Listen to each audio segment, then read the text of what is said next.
so we make sure we get the full hour. Thank you. So one of the pieces that I think is so interesting about this market is that, a year ago or 2 years ago or 3 years ago, it didn't really matter who you use in the public's eye for your agent to help you buy or sell, right? Sellers have always questioned their agents more than buyers have. Buying's fun. It's all happy, rainbows, butterflies, whatever, right? Even though it wasn't the last 4 or 5 years. I mean, there's probably never been a better time to interview a buyer's agent than there was in the last 5 years, making sure they know what they're doing. But when you don't know, you don't know.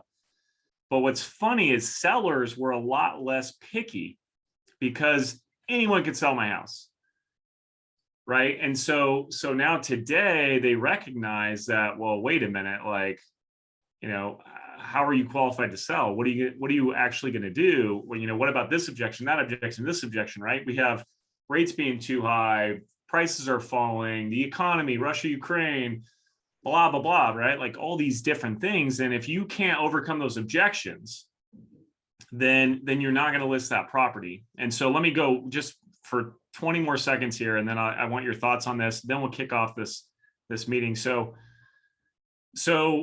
that person a year ago bumps into any realtor, good, bad, ugly, and they list their house because there was no objection. Like, yeah, my home's worth all-time high. It's going to sell in a day, multiple offers, great. But today that person bumps into the bad agent or someone who maybe doesn't know what they're doing and they don't list. And so it allows opportunity for someone like you and me and all the people we have on this call today. It allows for the opportunity for those people to go get that business if they can overcome the objections and, find out the motivation and help those people get their goal. So what do you think about that, Mike?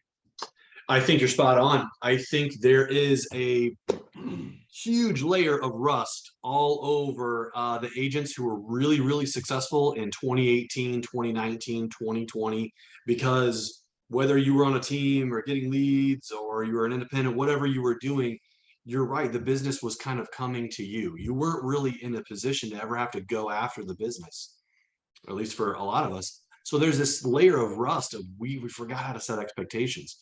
We forgot how to overcome the objection, not because maybe we didn't know how to do it, but it's just been so long since we've had to talk about it.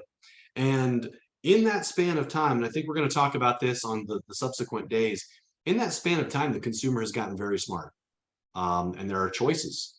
They can get on the internet and they can find a yes from somebody else. And that yes is going to be somebody who's been studying and somebody who understands how to set appointments and expectations and overcome objections. Somebody has been out there hustling and grinding, and the complacent agent in these last few years is going to get buried. And we're seeing that over and over. And just imagine being a newer agent too, not ever having to deal with anything but a seller's market. They need to level up even more so. Yeah. So kudos to everyone who's watching this live or watching the recording, who signed up for this class. You're a step ahead. I mean, I'm actually shocked we didn't have thousands and thousands of people signing up for this content. You have over $1 billion in closed production last year, GCI.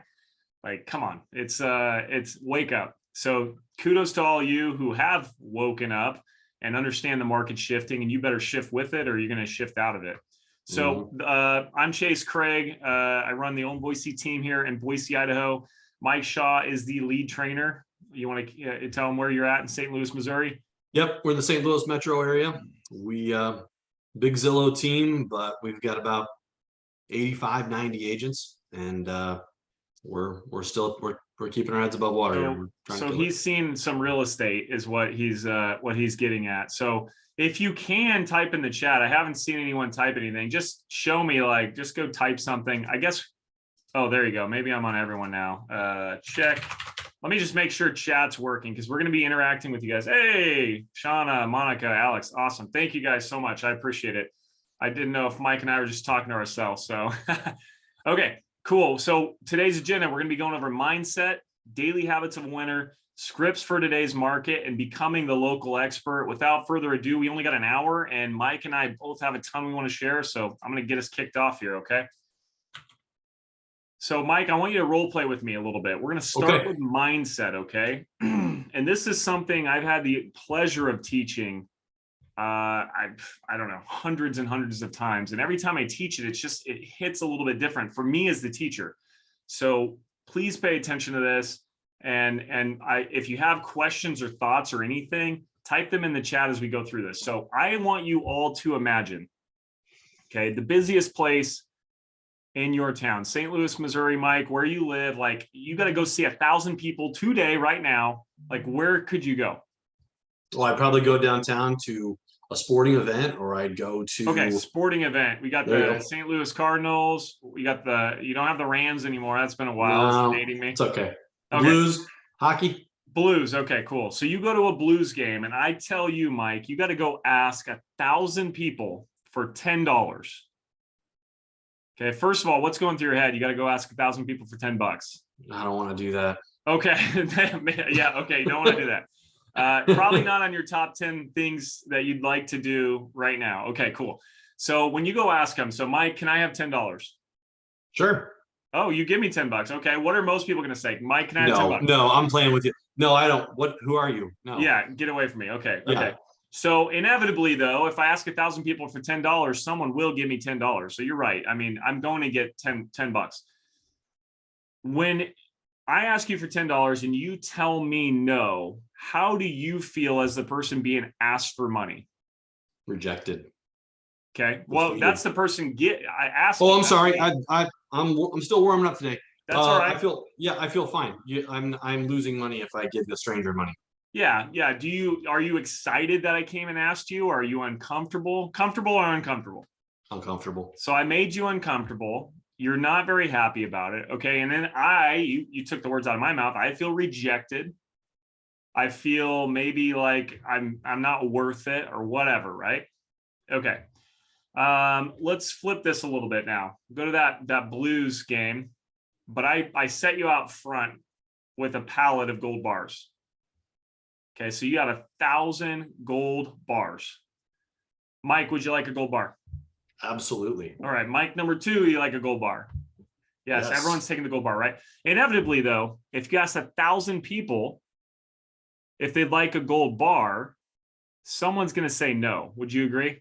Mm-hmm. Someone's going to be like, I don't trust you. I don't know you. Get away from me, whatever. So when you take a gold bar from me, Mike, how do you feel getting the gold bar? Amazing. You feel good. You feel amazing. Okay. Yeah. How do you think I feel giving you the gold bar? Oh, you feel elated that you made a connection. Yeah. So essentially, like, you win, I win. We both feel good. Now, when you rejected me, asking me for $10, like we said, I felt rejected. I felt like, am I worth this? Like, what am I doing here? I didn't deserve it. Now, when you reject me from the gold bar, how do you think I feel? Like astonished, probably, that I wouldn't take you up on that. Yeah, this is weird. Like, you don't want a gold bar? How long do you think I dwell on you not taking my gold bar? Until you ask the next person for a gold bar. Yeah, and they say yes. You're lost, pal. Okay, the next one will take it. Whatever. I'll show you. Look at the next one. Right. Okay, so what's the point of all this, Mike? I do have a point here, I promise. Is that you're giving something of value. You know, you have something to offer. You have content. You have something relevant and tangible to give someone. And So you're excited about doing it. As a real estate professional, all of you who are listening or watching this recording as a real estate professional, I want to ask you, are you asking for money? Or are you handing out gold bars? Okay, now Mike said a key word, and you might write this down somewhere: value. Okay, gold bar is it's another word for value. And value, by the way, is subjective. So I'm gonna talk about a couple of key points here and make sure I'm really hammering this home. And then Mike and I'll brainstorm a couple of ideas here. The first key point is this: like, if you don't know if you're handing out gold bars or asking for money, you're asking for money. Okay, period, the end. So get that out of your way. Pick up a gold bar before you ever pick up the phone. You know, and as a real estate professional, what are things that we can provide to people, Mike, that might be valuable to them? Changing market conditions. Is the market changing, by the way? A little bit, yeah. I mean, just a little bit. Probably more so on your end than mine, but I mean, we're all experiencing a big change. Local market conditions, specific, hyper specific statistics that you might want to share, interest rate changes, consumer, what's the word I'm looking for? The consumer sentiment, Yeah. Well, and anyone lending. who owns a home, like, has their value adjusted in the last 6 months? Probably. 100%. Yeah, it's adjusted. So they'd probably like to know. I mean, if you, I don't know, if you had an old coin that you stumbled across, you threw it in your safe, you haven't looked at it in 10 years, and an old coin expert comes along and says, I'll tell you what it's worth. Like, are you going to be like, no, I don't want to know? Yeah. Tell me. No. Yeah, tell me. Like, oh, that's Yeah. great. You could do that. What would you charge me? I've had people ask me, like, how much you charge me to tell me what my home's worth? I'm sure some of you out there have had that too. Like, oh, well, I won't charge you because you're one of my best clients, so I'll do it for free. Right? But value is subjective, guys. So you ask, right? Call your database, put together material asking them, do a survey. Do a survey. Hey, this will give you value for the entire class for the next 10 days. I guarantee you. Now, unfortunately, not very many of you will do this, but go do this, okay? Send a survey out to your database. 3-question survey, $50 gift card. I'm going to randomly give it away to anyone that gives it away, that answers the survey. Top 3 questions, like, are you planning on buying or selling real estate in the next 12 months? Yes or no? Do you own any investment properties? Yes or no? Would you like to invest? Would you like to know how you can invest in real estate? Yes or no? Boom. You just took your database. They all filled the survey out. It's 3 questions. You tell them all I'm looking to do is gather market data so I can educate my clients. What you're going to do is you're going to pull your database. You're going to pull all these hands that come raised up and say, yeah, I'm buying or selling in the next 12 months. Yes, I'm an investor. You should probably go tag them as an investor in your database. Yes, I want to buy another investment property. Or yes, I want to know how to become an investment investor, right? You're asking a question. They're telling you what they want. Super, super simple way. Okay, last thing here, and then I want Mike to take over because he's got some awesome stuff he's going to be sharing with us. Are you being genuine? This one, by the way, like, brace for impact, okay, guys, because this is one of those things that whenever I have the opportunity to teach this, luckily we don't have faces, you're not in person, because like gasp, right? The air gets sucked out of the room because everyone's like, Chase, I'm genuine. Of course I am. I'm the most genuine person you ever meet. And I say, okay, cool. Let me ask you this. When you're calling your database, okay, we all are supposed to call our database, lead generate, lead follow up, all that fun stuff. I asked this, I'm like, how many people are in your database? So real quick in chat, how many people are in your database? Go ahead and type real quick. We'll give you like 10 seconds. How many people you got in your database that you're willing to call at least 4 times a year? All right, 2,100, 800, 1,400, 250, 140. Okay, cool. Dang. Awesome. Look at these all numbers. The database numbers rolling in. Okay, 2,500 they call 4 times a year. So here's the question, guys. The question is this. When you, or if you were not in real estate, would you call Mike? I'm going to pretend you're Itzel. I don't know if I pronounced that right. Itzel's got 1,000 people in their database. I'm going to pretend you're Itzel. Would you call 1,000 people 4 times a year if you weren't in real estate? No or no? Not a chance. But inevitably, so many of you out there call 1,000 people 4 times a year, and you never talk about real estate. So the only reason you call them is because you are in real estate, and then you never bring up real estate. So ask yourself the question, if the only reason to call is because of real estate, but you don't bring up real estate, are you being genuine or are you just faking it? And for some of you guys, that's going to cut pretty deep, and that's okay. Start talking about real estate. It's fine. That's what you do. Okay, if you got a proctologist and they start calling you and talking about kids and football, that's weird, right? Like, there's probably a better doctor to think about, but call and bring it up. It's the elephant in the room, right? And obviously I can call Mike and be like, kids, football, kids, football, the Blues, whatever. And then I'm like, hey, Mike, before I let you go, real quick, what are your real estate plans in the next 12 months? And now we're talking about real estate. Every single call, guys, bring up real estate. That's all I got. Mike, you got anything to add on this? Yeah, Chase, you're spot on. When you do those touches, make sure you drag it back to work, because that's what people like to talk about. One of the things I like doing is I just call people, hey, I don't have much, we blah, blah, blah, blah, blah. How's work going? And they tell me about their computer job or their job at Papa John's or whatever. And then they say, how's your work going? Ding, ding, ding. Inevitably. Oh, right. I'm surprised you asked. Let me tell you. How much time do you have? All right, let's keep moving, my man. I know we got a ton of value to get to, so go ahead. Yeah. I've got notes upon notes, so I'm going to give you guys your money's worth. I'm going to go quick.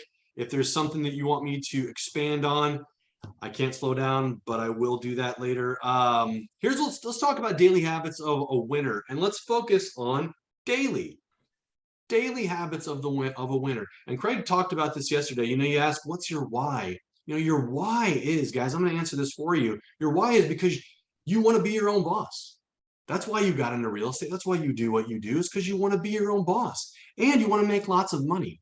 Now, we have deeper whys than that. That's a story for another day.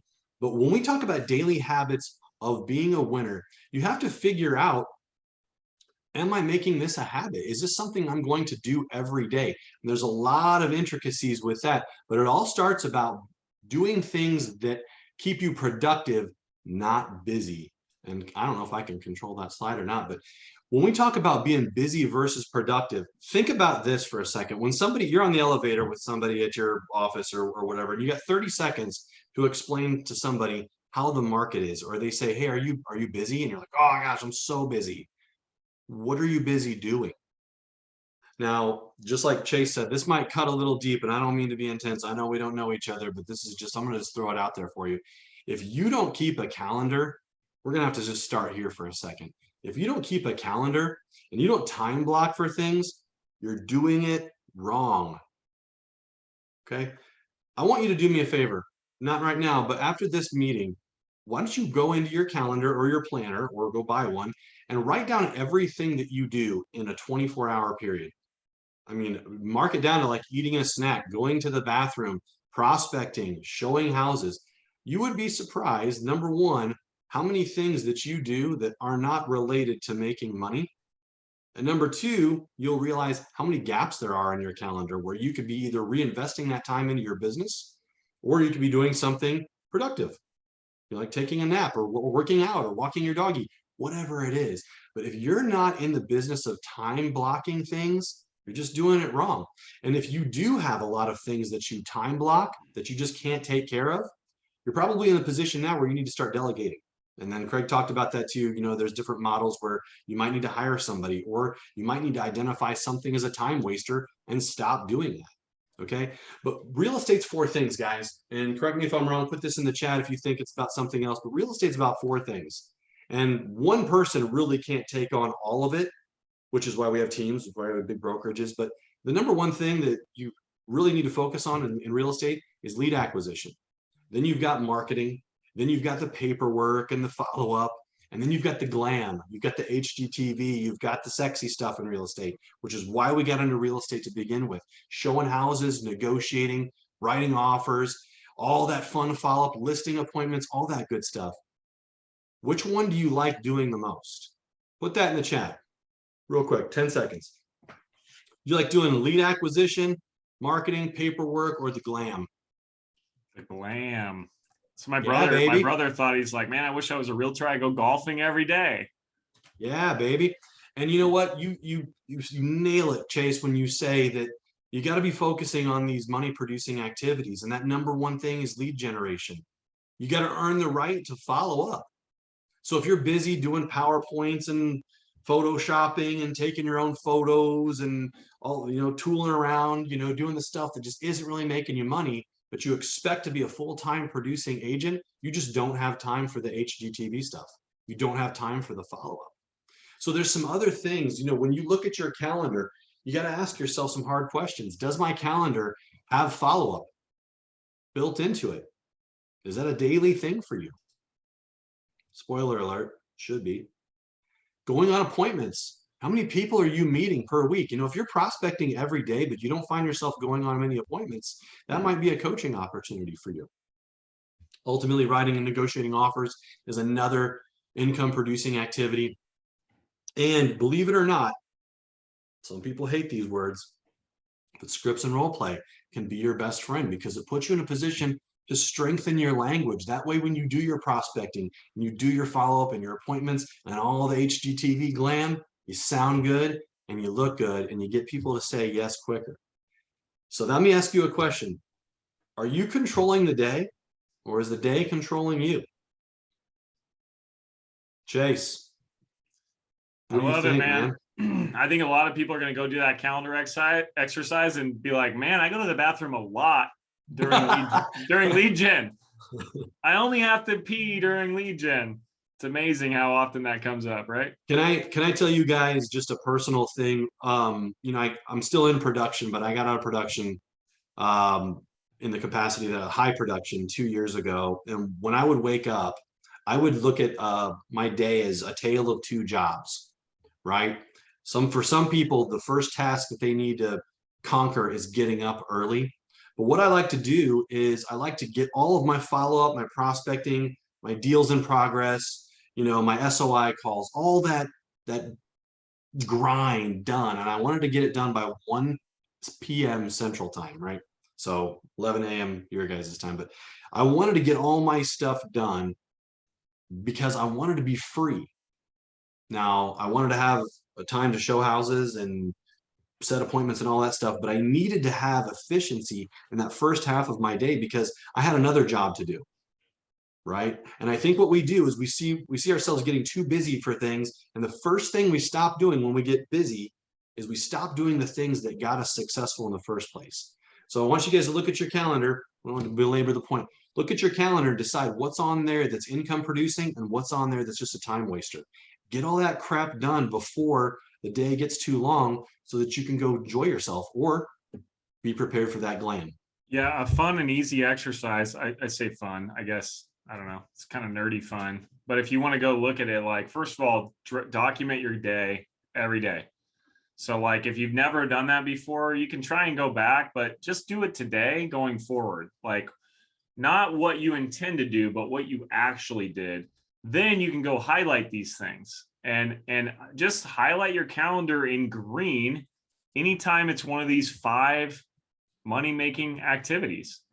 And most agents I talk to, they tell me, Mike, they're like, yeah, I bet I spend like 60% of my week doing it. Except for when we really inspect what we expect there, it's like 5 to 15%. It's Right. very rare that I see someone doing more than that. And then the real question is like, what the hell are you doing with the rest of your week? So many of us are spending time on things that don't make money. So let's keep moving. This is a quick and easy script. Number 1 script I give to every new agent who's on my team, or anyone who gets into the business, even agents I start coaching. Like, if you were to, which I guess, let me digress here for a second on coaching. I don't know how many of you in here, maybe just type in the chat if you have a coach or if you're thinking about getting a coach. I've had a coach since 2013. I've paid well over $1,000 a month every month since 2013. Cannot imagine not having a coach, actually, because if you want to look at your business, you're kind of like a water bottle, if you will. And okay, we got a couple people with coaches. Congratulations. Type in everyone, by the way. If you go to everyone versus host and panelists, everyone can see what you're writing, just so you know.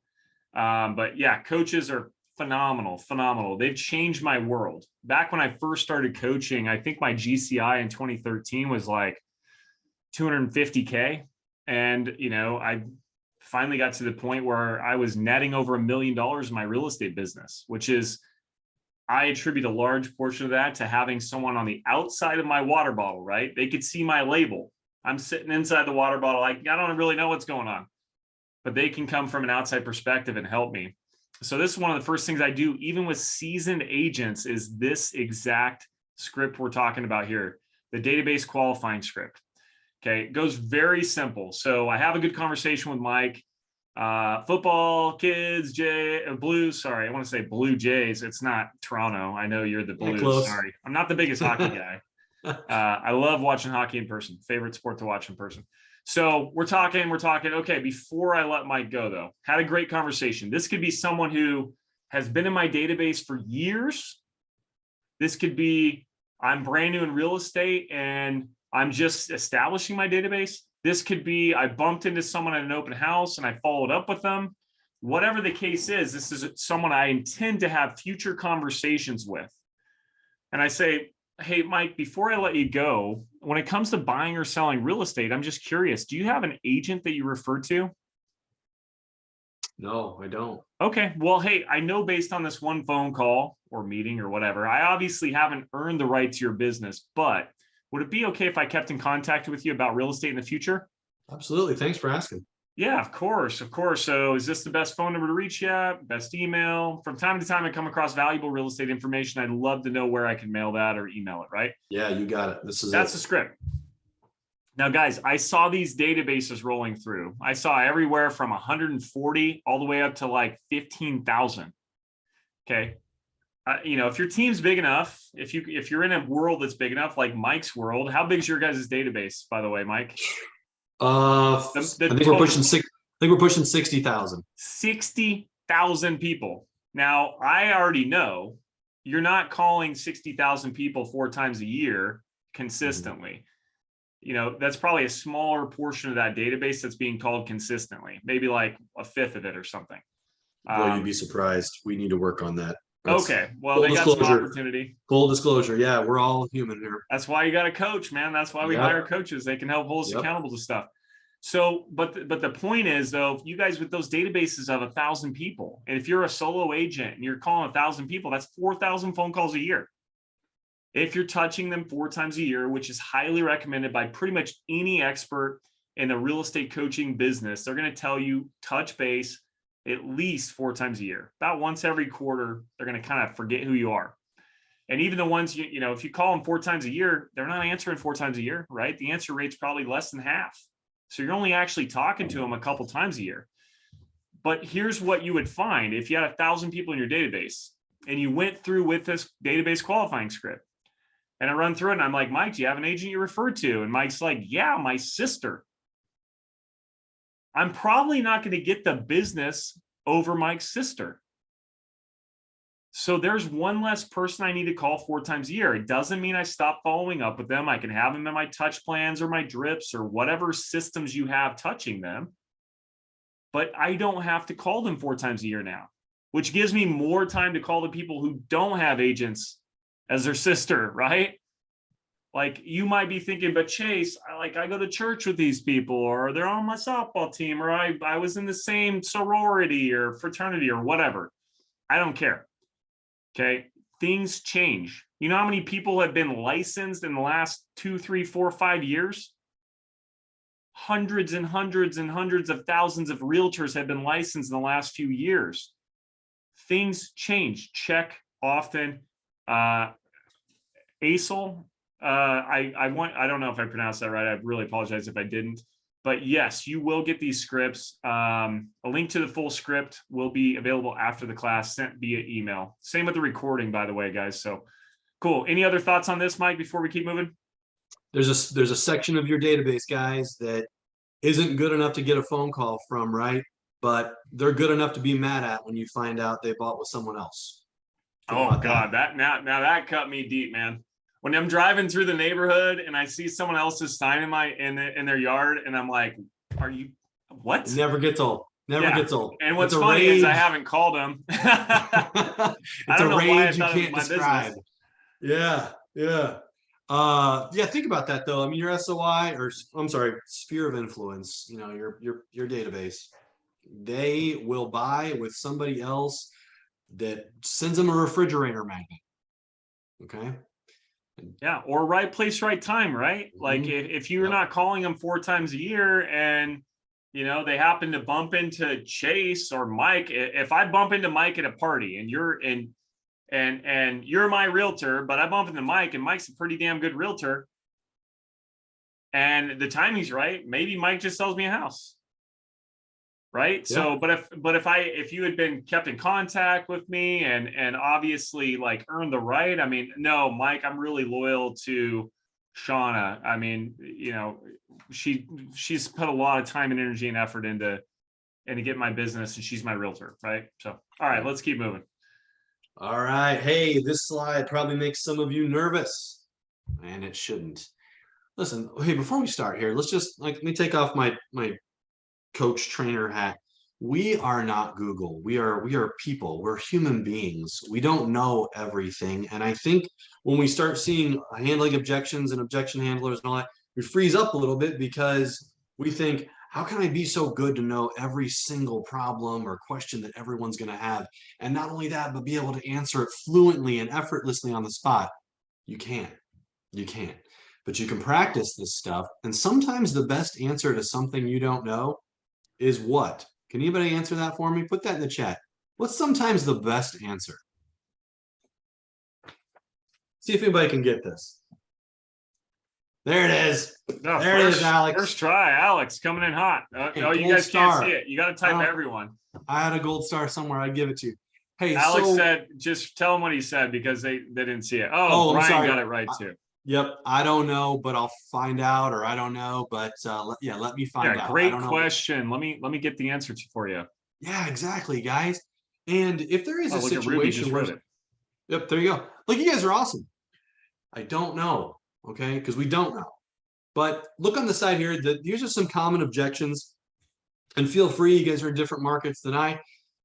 Feel free to put your own objections that you're commonly hearing, because maybe we can talk about those, but not necessarily answering the question as it's presented to you. Well, you know, Mike, I don't want my credit pulled right now, buddy. You know, I just want to see the house. I don't want to, talk to a lender, and I don't want to list my house until, that's the way people talk in St. Louis, by the way. Hey man, I don't want to list my house until I see the perfect house, and then I'll get started. And I don't want a different opinion and blah, blah, blah, blah, blah, right? We can go down the rabbit hole there. But there are some patterns that you can identify, because after a while, after you're in real estate, you kind of start hearing the same things over and over. And you can start listening to some strategies and some patterns. We're going to go through two just so you can kind of pick up. And look, this is probably an all-day class, so I got to go quick. The first thing that you need to do when you hear an objection, right? The prices are too high, or the economy is just crazy. I'm going to wait till everything cools down. The first thing you want to do is agree with them. Just acknowledge that there is an objection there, because it humanizes you, right? When somebody agrees with you, you're like, okay, cool. Well, we're on the same page. That's the very first step. So I'm a totally guy, or a right on type of guy. That's just what I say. Or, I can totally agree with you there. I wouldn't be so different. Things like that. The second thing you want to do is you want to clarify the objection. A lot of times, guys, people object because they just don't know. It's just what they heard. Right? Hey, I heard it's a buyer's market. Really? Where did you hear that? What specifically causes you to believe that? And there's a number of different objections that require you to clarify, because it might just be born out of ignorance. And then you can say, well, hey, that's a really interesting observation there. Do you mind if I just tell you what I've heard here in our market? Yeah, go ahead. You don't need 20% down. You can put as little as 3.5 or 3% down. Did you know that? And they're like, what, really? I had no idea. And so the objection isn't them being right. It's just putting you in a position to gently, politely tell them that they've been misinformed. Second thing is, if the objection's a little deeper, you want to isolate that objection. You want to basically talk to them and say, hey, has there ever been a time, they say, oh, I just, if I can't find anything in a couple months, I'll just rent. You kind of want to isolate that objection and say, okay, well, if you decide to rent, well, then what after that? Or has there ever been another time where you just kind of gave up on something and then you found out that really wasn't that great of a choice? Put yourselves in their position and then try and turn that objection on them. Let me ask you this. Have you ever had somebody, put in the chat here, has anybody ever told you that they wanted to wait on purchasing or selling real estate as recently as this March or April? Because when the rates started going up, they're like, I don't know, man, This is wild, dude. I'm not going to do anything. I'm going to see how this all shakes out. How'd that work out for them? Right? So if somebody gives you this objection that they want to wait until next spring, just like Chase said earlier, they want to wait till next spring, or they want to wait until the election, or blah, blah, blah, blah, blah.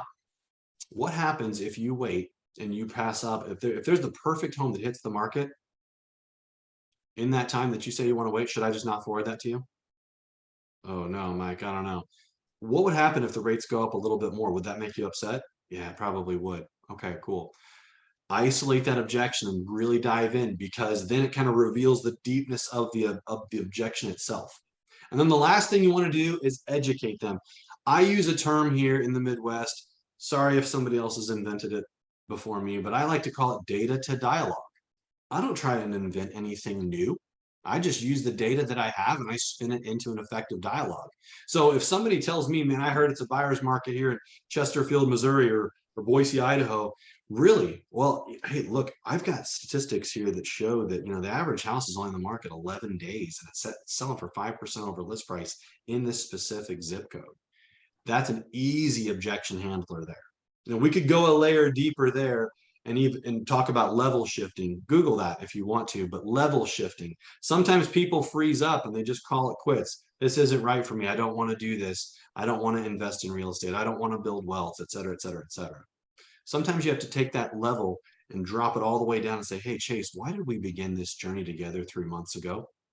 And then you guys role play it out. Like, well, we wanted to really be in a cul-de-sac with our kids, and we wanted to build a family and be in the right school district, and et cetera, et cetera, et cetera. Great. So what has changed, right? We could go on and on and on about that whole role play right there. But sometimes you need to take somebody down a whole level because they get worked up about something that they have no control over. Is this making sense, guys? Cool. It's good. I would I'll jump in on one thing back to the isolation piece. So if someone's like, hey, rates are too high. So an easy script, to isolate would be like, okay, Mike, so other than the rates being too high, is there any reason why you wouldn't buy today? No. And you say, no, that's the only reason. And so now we know that's the only thing we need to overcome. But if they're like, yeah, I don't trust the government, or yeah, I don't like this or that or whatever, now we know we got multiple things. But what I see so often is if you don't isolate, then you're just handling objection after objection after objection after objection. Guys, do yourself a favor, slow it down. Mike, other than the rates being too high, is there any reason why you wouldn't buy today? Okay, great. So with the rates being high, what's the worst part about that in your opinion? Payment. Oh, my payment. Okay, so if I could show you a way that we could lower your payment buying today, would you like to meet and talk about it? Absolutely. And so now we have opportunities and ways you can lower their payment. You guys, you've probably been learning a lot of this stuff, right? You can do rate buy downs, right? I can go negotiate more on a house in today's market. Your market might be different, but in today's market in Boise, Idaho, I can go get the seller to give me money to buy your rate down. So if we got the rate down, then the rate's not an issue. Are you ready to buy? Right? So, okay, we'll give them one more strategy here. We're going to go kind of quick just to make sure we're good on time. And if you do have questions, there's 2 boxes you can type in, guys. There's the chat box, and make sure you switch it to everyone so everyone can see, because a lot of you have been sending direct messages to Mike and I, which is great. But everyone wants to see your questions and thoughts.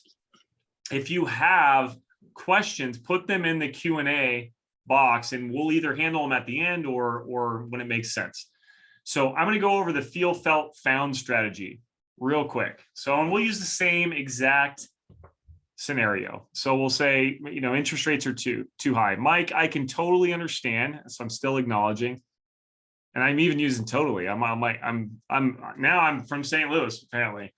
So I can totally understand that rates are too high. And, other people have, I might feel the same way too. And if I was in your shoes, I'd probably feel the same way too. There's the feel. But I've had other clients, Mike, who felt that same way. But what they found out was that they can actually negotiate more in this market and buy their rate down. Feel, felt, found. I would feel the same way. Other people have felt like you.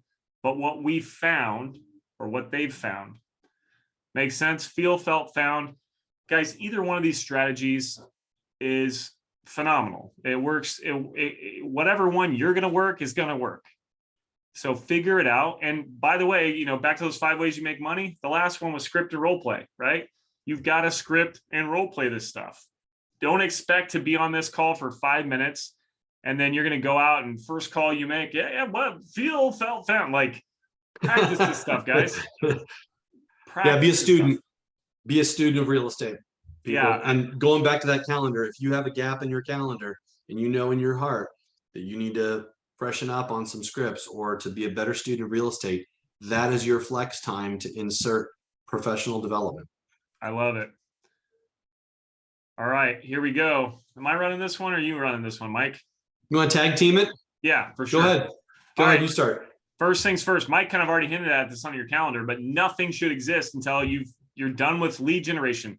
Now, as we talked about this yesterday with Craig, you can call it lead follow-up too. You could be either one of them. In fact, he says put lead follow-up before lead generation. I totally agree with them because people you already have a relationship are much more likely to do business with you in a more timely manner, right? So nothing exists until you finish your lead generation. Guys, I've been selling real estate for 17 years, been a part of over 3,500 transactions. And the only thing I think I've really learned is there's no such thing as a real estate emergency. There just isn't, guys. The only, I'm going to digress for 30 seconds here, okay? I was the #1 real estate firefighter on the planet. Like, I was putting fires out left and right. People would bring me fires that didn't even matter to me because they knew I'd put them out. Okay. I had one of my coaches, and going back to coaching, I'm a firm believer in coaching, guys. Invest in yourself, hire a coach. Okay. One of my coaches challenged me. He said, how do you find out about these fires? Because I'd put them out. And just to be clear, I told him, I said, if I know about a fire, I'm putting it out. I don't care what you say to me. If there's a fire, I'm putting it out. And he said, okay, well, then I need to make sure you don't know about fires. And so he challenged me, and through the process of questions, great questions, right, can produce great answers and ultimately great results. He challenged me and said, how do you find out during lead gen that there's a fire? And I said, well, they text me or they call me or whatever, right? They email me. He said, cool. Give your phone to your assistant for the next 2 hours. Every day for that time frame, give it. And then, of course, I had excuses. I'm like, well, what if my wife calls and it's emergency? He says, then teach your assistant, if your wife calls 2 times in a row, then she can interrupt you. Only person, by the way, in my entire calendar that or contact list that could interrupt me. So every day for 2 years, I handed my phone to my assistant, and I had an old, an old phone chilling on my desk. And I had to work off one tab, and my assistant would come in and make sure I was working off that tab. By the way, I think myself, a showing agent and a part-time assistant, 79 transactions. And it was just focus. That's it. So, a lot of you guys have these big goals, and you say you have these big goals and you'll do whatever it takes, but will you do whatever it takes? Hiring a coach could be the first step to you doing whatever it takes to getting your goal. So nothing exists until lead generation is finished. All right, go ahead, Mike. When I prospect on a previous team, I would take a Post-it note, like an oversized Post-it note, and I would write 1 through 20, 1 through 40, 1 through however much time I had. And I would write those numbers down. And whenever and these were calls, this is like before texting was cool. But I would call every single person that required a follow-up that day. And then I had a CRM, and that's training for another day. But if I made a connection with that person, I would celebrate it. I would circle that number, exclamation marks, happy faces, et cetera, et cetera. And especially if I set an appointment, that was even more, right? And the people I didn't get a hold of, I had to leave voicemails for, I drew an X over. Then at the end of that Post-it note, I wish I could have screen shared this. It taught me one thing, that getting people to say yes there's no order to it. You just have to put in the number of calls required to get the amount of engagement that you need to meet your goals. So Okay, and if someone that- just asked, and I think this is important to clarify, Mike. Someone just asked, when you say connect, you mean talk to? No, Mostly yeah, I like- get voicemail. like one-on-one, hi Chase, it's Mike with TRG, that kind of thing. Okay. And I'm looking for engagement, the banter back and Forth, Mhm. two-way real estate conversation. So they said usually when I text, I get a reply. Now, Frank, I would say if I go old school coaching like 10 years ago, I'd say texting doesn't count. I would definitely say texting counts today. I would say Yeah. Facebook Messenger, Instagram Messenger, those things count too. So have a two-way conversation about real estate, 20 of them per day, and show me how you're going to fail. Like you just can't. Exactly. I mean, you Exactly. cannot fail in this business if you have a two-way conversation about real estate every single day. But what you guys might find, and yeah, I agree, Chase, PMs, DMs, texts, emails, all that good stuff. You have to be a scientist, you have to vary your communication style. But when you realize you're getting yeses, you have to analyze, I had to make 50 points of contact today to get 5 pieces of engagement or whatever it is. And so therefore, if your conversion rate on just connecting with people is 10%, think about how powerful your language needs to be in those 5 conversations. So don't get discouraged that you got 10 no's in a row when you're only making 10 calls, period. Okay, it might require a little bit harder of an effort or more diverse effort. But either way, it's the volume of touches that you need to get there. And I want to speak about this real quick because a lot of times we think calls, text, whatever, we got to be glued to a desk with a phone, which by the way, it's the most efficient method, right? Like, yeah, it's the most efficient. You can dial a lot of people, like the between efficient and effectiveness, like you can go knock on doors and have good conversations with people, but it takes you a while to go knock on doors. I can call 4 or 5 times as many people. If I'm using a dialer, I could probably call 10 times as many people as you can knock in an hour. So is it as effective, just to figure out what works for you? That year I was talking about, 2013, 79 transactions, 35% of those came from my softball team. Same here. Softball's Nice. gold, man. Softball is gold. I don't know about you, Mike, but when I went and played softball, people want to talk about real estate, and I was like, I'm here to drink beer and play softball. That's I'm it. here to hit dingers, man. Call the number on my jersey. I mean, let's go. All right, we got a lot of good content. I want to get to it real quick. So I'm going to go fast. Get an appointment on every call or remove them from your database. This one is huge, and it's a big mindset thing, guys. And this is something I've lived by for the last 10 years. Okay. Very, very, very, very simple. I call Mike. He doesn't answer. Let's say he doesn't answer. I get an appointment. Well, how the hell do you get an appointment if he doesn't answer? Well, it's pretty simple. Hey, Mike, it's Chase. Give me a call as soon as you get a chance. Otherwise, I'll try you again later this afternoon. Or otherwise, I'll try you next week. Or otherwise, I'll try you tomorrow, depending on whatever cadence I need to be speaking with him about. Okay. Give yourself an appointment. Now I speak with Mike and we have a conversation, and he's not interested in buying or selling today. And I say, Mike, it was so great connecting with you. Hey, I'll give you a call back here in about 3 months or so and see how things are going. He says, great. If he says, oh, don't worry about it, I'll call you. Then I'm going to say, great. When do you think you'll call me by? He's going to say, I don't know, about 6 months or so. And I'm going to say, cool. If I don't hear from you, I'll follow up with you then. And now if he's like, don't call me, I'll call you, I never need a call from you, like, I'm probably not going to be in business with that guy, guys. You guys have plenty of other people to call. The overwhelming majority of you don't have an issue of, I don't have enough people to call. Okay. We're all chasing the next lead and all this stuff. You guys have plenty of leads in front of you. The problem is you're overwhelmed with people who will not do business with you, and you're not asking the right questions. So this is a technique to find out if someone's willing to do business with you. Get an appointment on every call. Get an appointment for future follow-up, guys. It will be a game changer for you, I promise. And then the last one, Facebook groups and networking. Facebook groups are a phenomenal way. It's kind of like the phone call version of like connecting with people.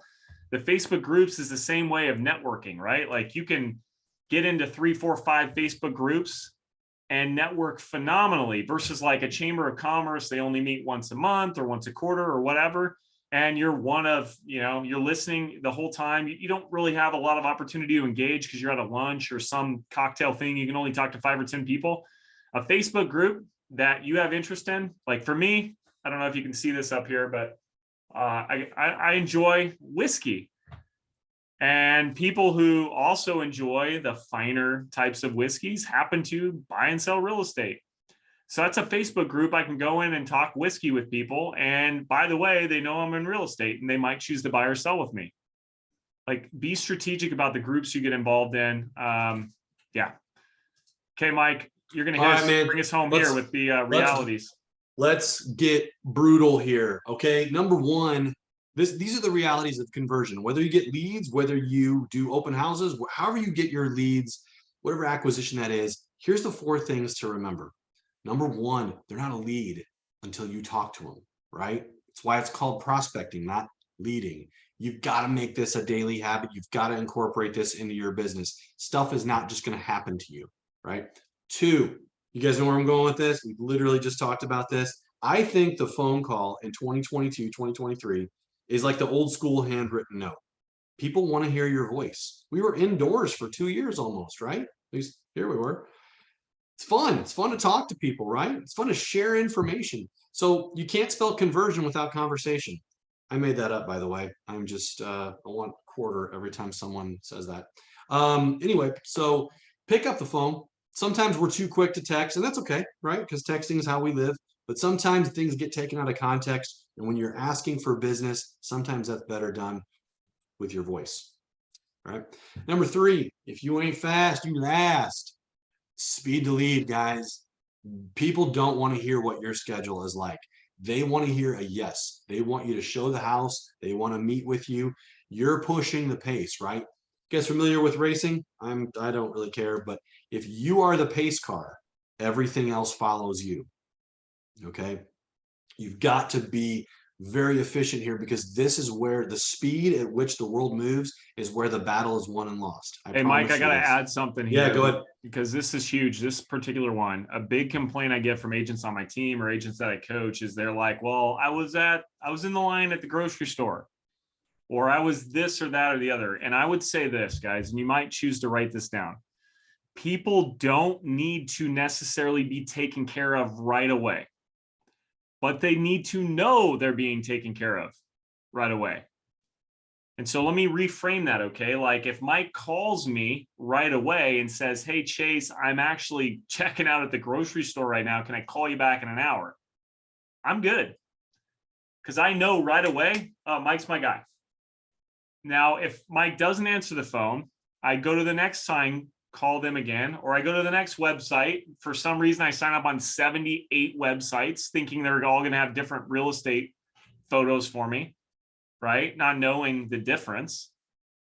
So I'm going to get 78 calls until I finally talk to someone that is taking care of me.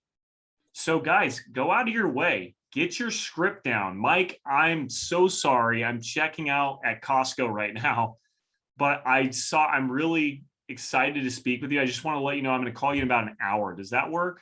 That works great. Great. The Guys, superfluous apology. Yeah, the deal. superfluous apology has been scientifically studied. If you can humanize yourself, even if you can't talk, if you can just say, hey, I'm sorry about this weather right now, but I just, sorry about that. It makes you a human being, and people appreciate that. And remember, guys, people want to know 2 things, and I don't want to spoil this for Friday. Sorry, Amanda, if you're watching, but people expect speed and quality today over everything else. Right? Amazon, right? Don't spoil it, Chase. Stay tuned for Friday, though. Hey, so pairing patients with procedures. I'm a former teacher back in a long time ago. That's why I feel like I'm successful in training in real estate, is because I've got procedures and I've got patients, and I have understood that most people don't buy the house, the first house they see.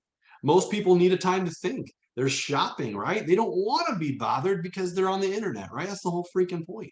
But when they raise their hand and they're ready to call on you as their agent, it could be 6 to 24 months later. And are you the person that's top of mind at that point?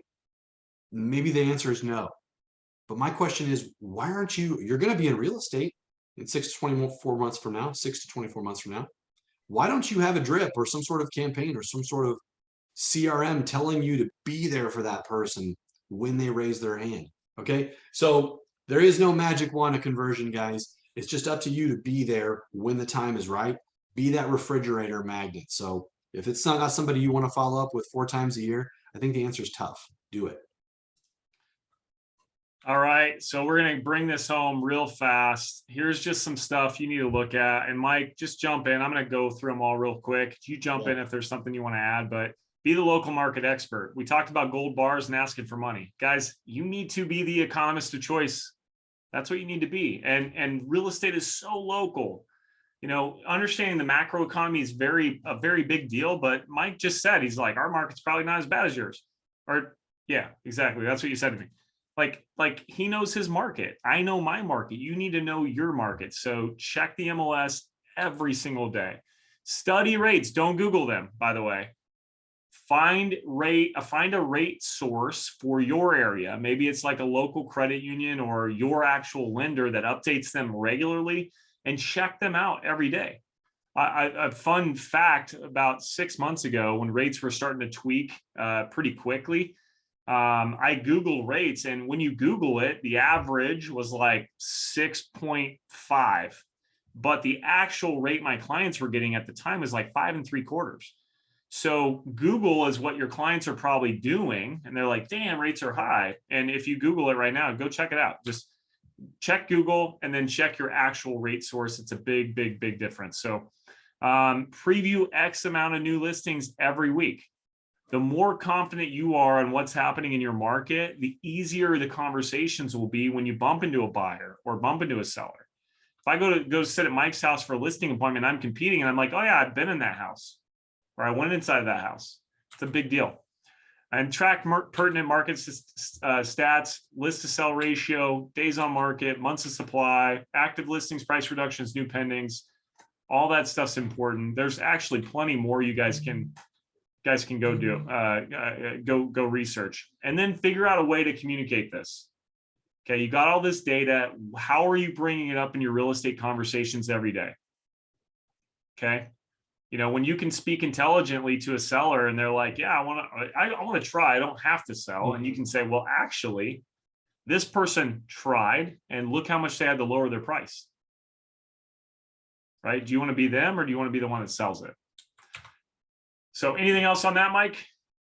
Okay, just got to bake in that you are the expert of your zone. And whether that's through social media, talking to people face to face, calls, whatever it is, make sure that people, when they think of real estate, they're thinking about you. And you can do this through humor, you can do this through statistics, you can do it through however you want. But if you don't have your boots on the ground in your zone and somebody says, how's the market? Uh-oh. Well, if you're looking for social media content, right, it's always like, what do I come up with? Well, every day, go look at something that's happening in your market and post it. They're going to know you're about real estate and you're providing value, right? Xavier, spot on, man. Data, that means nothing. You gotta share it. You gotta tell people what it means, because the average person might not have any clue on their own. So you gotta spoon feed it to them. That's awesome stuff, man. Well, yeah, and make it mean something too, right? I mean, something I've done for the last 5 or 6 years, and I do a monthly market update video for my local market. And then I make a prediction, and then I'm like, see how far off or how close I was, right? I make a prediction on what's going to happen to rates. I make a prediction on what's going to happen to the market. And then I obviously tell them, like, no one knows. And here's what I think, and here's why, you know, and people appreciate it. So Xavier shared something. He said, we'll use that same script with a seller who has a sub 4% interest rate. Xavier, if you could clarify, I'm trying to think of which script we were talking about. I think it was the feel felt found, like interest rates are too high. Okay. So you're talking about a seller who's like, hey, I don't want to sell because my interest rate's 4%. Well, what I would tell you, Xavier, you have to understand motivation. Okay. As much as people want to make every single thing be about money, it's not. Okay. I'll give you an example. Okay. As a real estate agent back in 2015, I started looking for a house. And I've been a real estate agent at that time for 10 years. And then as a home buyer, I was my agent, and I was actually a pretty lousy agent for myself because everything I was doing is like, oh, that price is too high. So we finally buy a home in 2018. What happened from 2015 to 2018? In my market, the home prices went up pretty significantly. Okay. And here's what happened was my motivation was my kids were sharing a bedroom. And myself, like a lot of you, I want to provide a life for my kids as good or better than I had. My kids, I never shared a bedroom with my brother. And so when someone finally pointed that out to me, that like, wow, and I felt, man, I'm pretty successful. I've done a lot of good things. I'm providing for my family. And then to realize like, oh my gosh, I've got a couple kids who are almost teenagers sharing a bedroom. I bought a home within a week when that hit me. And money didn't matter.